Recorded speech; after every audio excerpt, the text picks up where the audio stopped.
اعوذ باللہ من الشیطان الرجیم بسم اللہ الرحمن الرحیم السلام علیکم ورحمۃ اللہ وبرکاتہ۔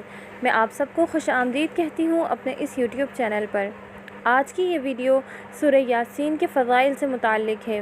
انشاءاللہ یہ ویڈیو آپ سب کے لیے بہت ہی زیادہ فائدہ مند ثابت ہوگی، تو اس ویڈیو کو آخر تک ضرور دیکھیے۔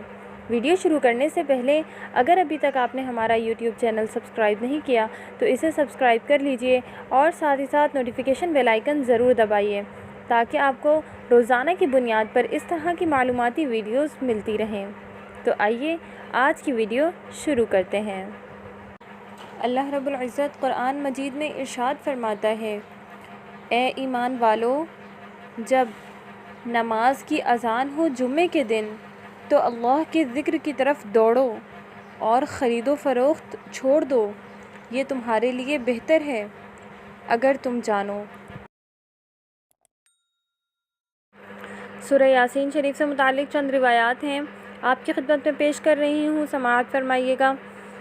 روایت ہے حضرت انس رضی اللہ تعالی عنہ سے، فرمایا کہ رسول اللہ صلی اللہ علیہ وآلہ وسلم نے ارشاد فرمایا کہ ہر چیز کے لیے دل ہوتا ہے اور قرآن کا دل سورہ یاسین ہے، اور جس شخص نے سورہ یاسین کی تلاوت کی تو اللہ رب العزت اس کے لیے 10 بار قرآن مجید پڑھنے کا ثواب لکھ دیتے ہیں۔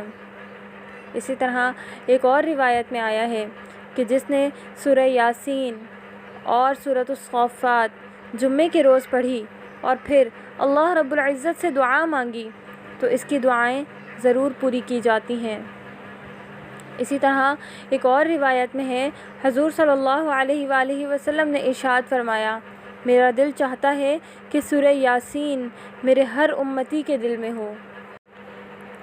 اسی طرح ایک اور روایت میں ہے کہ جو شخص سورہ یاسین کو پڑھتا ہے اس کی مغفرت کی جاتی ہے، اور جو بھوک کی حالت میں پڑھتا ہے وہ سیر ہو جاتا ہے، اور جو راستہ گم ہو جانے کی وجہ سے پڑھتا ہے وہ راستے کو پا لیتا ہے، اور جو شخص جانور کے گم ہو جانے کی وجہ سے پڑھتا ہے وہ اس کو پا لیتا ہے، اور جو ایسی حالت میں پڑھے کہ کھانا کم ہو جانے کا خوف ہو تو وہ کھانا کافی ہو جاتا ہے، اور جو ایسے شخص کے پاس پڑھے جو نزع کی حالت میں ہو تو اس پر نزع میں آسانی ہو جاتی ہے، اور حالت ولادت والی عورت پر پڑھنے سے اس کی ولادت میں سہولت کر دی جاتی ہے۔